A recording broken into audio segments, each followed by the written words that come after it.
امریکی عوام ابھی تک تو ایسا کچھ نہیں کہتے، لیکن جنگ نے امریکی شہریوں کی جیبوں پر ایسا بوجھ ڈالا ہے جسے وہ آسانی سے محسوس کر سکتے ہیں۔ امریکہ میں پٹرول کی قیمت اب $4 فی گیلن سے تجاوز کر چکی ہے، جبکہ جنگ سے پہلے یہ تقریباً $3 فی گیلن تھی۔ یہی وجہ ہے کہ ہر امریکی کو $400 کا اضافی بوجھ برداشت کرنا پڑ رہا ہے۔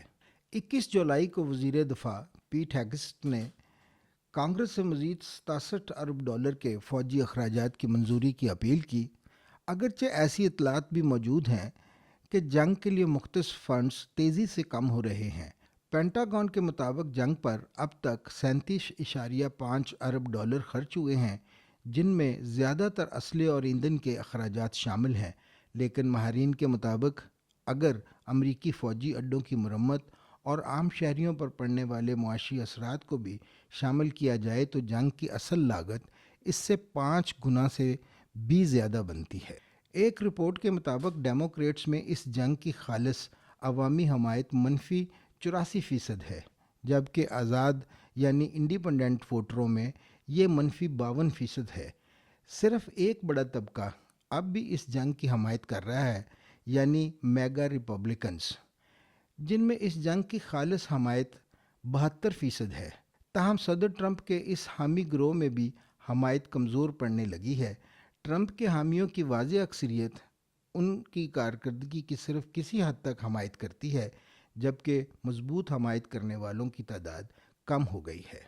دوسری جانب وہ ریپبلکن جو خود کو نان میگا کہتے ہیں، اس جنگ سے تیزی سے بدل ہوئے ہیں۔ ان میں جنگ کی خالص حمایت اپریل میں مثبت 26% تھی، جو اب گھٹ کر -25% رہ گئی ہے۔ گزشتہ 80 برس سے زیادہ عرصے تک امریکہ نے دنیا بھر میں اپنی فوجی موجودگی قائم رکھی تاکہ وہ خود کو عالمی پولیس کے طور پر منوا سکے۔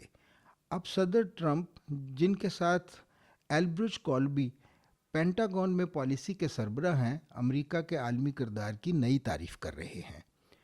یاد رہے 2021 میں شائع ہونے والی اپنی کتاب اسٹریٹجی آف ڈینائل میں ایلبرٹ کولبی نے موقف اختیار کیا تھا کہ امریکہ کی مسلح افواج دنیا بھر میں موجود ہر دشمن سے بیک وقت نپٹنے کی ضرورت سے زیادہ پھیل چکی ہے۔ ان کا کہنا تھا کہ امریکہ کی اولین ترجیح چین ہونا چاہیے۔ ان کے مطابق امریکہ کو چاہیے کہ دنیا کے دیگر حصوں میں مہنگی اور وسائل طلب ذمہ داریوں سے حتی الامکان گریز کرے، انہیں کم کرے یا مکمل طور پر ختم کرے۔ انہوں نے پیش گوئی کی تھی کہ جو وسائل مشرق وسطیٰ میں استعمال ہوں گے وہ ایشیا کے لیے دستیاب نہیں ہوں گے۔ یہی وجہ ہے اس سلسلے میں سب سے نمایاں تبدیلی یورپ میں دیکھی گئی ہے، جہاں صدر ٹرمپ پہلے ہی 5 بریگیڈ جنگی ٹیموں میں سے 2 کو واپس بلا چکے ہیں۔ اس سے بھی زیادہ اہم اقدام جون میں سامنے آیا جب امریکی وزارت دفاع نے اعلان کیا کہ جنگ کی صورتحال میں نیٹو کے لیے مختص امریکی افواج میں سے 1/3 کمی کی جا رہی ہے۔ اس میں لڑاکا طیارے، ڈیزاسٹر جنگی جہاز اور آبدوزیں بھی شامل ہیں۔ اس کے علاوہ جون میں وزیر دفاع پیٹ ہیگسٹ نے برسلز میں کہا کہ نیٹو یورپ کے دفاع کی بنیادی ذمہ داری خود سنبھالے۔ دلچسپ بات یہ ہے کہ دوسری طرف ٹرمپ انتظامیہ چاہتی ہے کہ یورپ میں امریکی وسائل کم ہوں لیکن یورپی وسائل سے زیادہ فائدہ اٹھایا جائے۔ ہیگسٹ نے یہ بھی اشارہ دیا کہ امریکہ یورپی فضائی حدود اور فوجی اڈوں تک زیادہ آزادانہ رسائی کا مطالبہ کرے گا۔ یہی وجہ ہے کہ بعض اتحادیوں نے ایران کے خلاف جنگ کے دوران اپنے فضائی اڈے امریکہ کے لیے بند رکھے تھے۔ تاہم مشرق وسطیٰ میں صورتحال اس کے برعکس ہے، جہاں امریکہ نہ صرف اپنی فوجی موجودگی کم کرنے میں ناکام رہا ہے بلکہ ایران کے ساتھ جنگ بھی جاری رکھے ہوئے ہے، جو حالیہ دنوں میں مزید شدت اختیار کر چکی ہے۔ اس وقت مشرق وسطیٰ میں تقریباً 50,000 امریکی فوجی موجود ہیں، جبکہ جنگ کے پہلے ان کی تعداد تقریباً 40,000 تھی۔ جون میں ایران کے ساتھ طے پانے والی مفاہمتی یادداشت میں امریکہ نے وعدہ کیا تھا کہ وہ 30 دن کے اندر ایران کے قریب سے اپنی فوج ہٹا لے گا، مگر اب یہ وعدہ پورا ہوتا ہوا دکھائی نہیں دیتا۔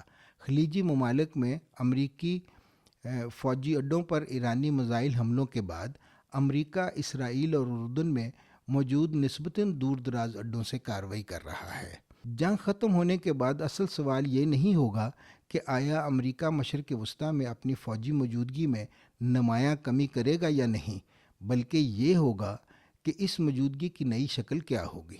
تاہم خلیجی ممالک سے امریکی انخلاء کا کوئی بھی تاثر سفارتی طور پر انتہائی حساس ہوگا، کیونکہ ان ممالک کے رہنماؤں نے صدر ٹرمپ کے ساتھ قریبی تعلقات استوار کیے ہیں۔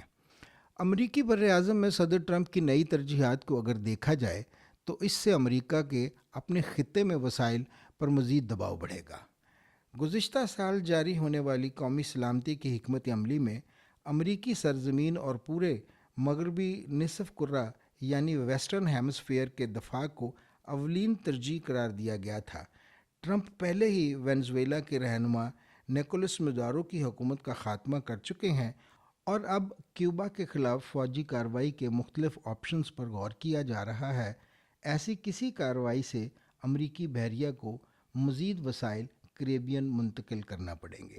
ڈیفنس پرائورٹی سے وابستہ تھنک ٹینک جینیفر کیونے کے مطابق پورٹو ریکو اور ٹرینیداد اور ٹوباگو جیسے مقامات پر بنیادی ڈھانچے میں حالیہ سرمایہ کاری اس بات کا اشارہ دیتی ہے کہ امریکہ وہاں مستقل فوجی موجودگی قائم کرنے کا ارادہ رکھتا ہے۔ تائیوان سے تقریباً 2700 کلومیٹر مشرق میں واقع امریکی جزیرے گوام میں فوجی تعمیرات کے باعث رہائش کے اخراجات بڑھ گئے ہیں۔ امریکی میرینز فلپائن میں زیادہ طاقتور میزائل تعینات کر چکے ہیں، جبکہ آسٹریلیا سمیت پورے خطے میں فضائی اڈوں کو بہتر بنایا جا رہا ہے اور مشترکہ فوجی مشقوں کا حجم بھی بڑھ رہا ہے، جس سے وسائل درکار ہیں۔ اسی طرح جاپان میں امریکہ کے تقریباً 55,000 فوجی تعینات ہیں۔ پینٹاگون اس تجویز پر بھی غور کر رہا ہے کہ جنوبی کوریا میں تعینات تقریباً 45,000 فوجیوں پر مشتمل اسٹرائکر بریگیڈ کو وہاں سے ہٹا کر چین کے مقابلے پر زیادہ توجہ دی جائے۔ ان تمام مشکلات کا ممکنہ حل دفاعی بجٹ میں غیر معمولی اضافہ ہو سکتا ہے۔ صدر ٹرمپ نے کانگریس سے مالی سال 2026-27 کے لیے $1.5 ٹریلین کے دفاعی بجٹ کی منظوری مانگی ہے، جو گزشتہ بجٹ کے مقابلے میں 44% زیادہ ہے۔ لیکن اگر یہ رقم منظور بھی ہو جائے تو اس کے نتیجے میں فوری طور پر نہ مزید فوجی دستیاب ہوں گے اور نہ ہی نیا فوجی ساز و سامان۔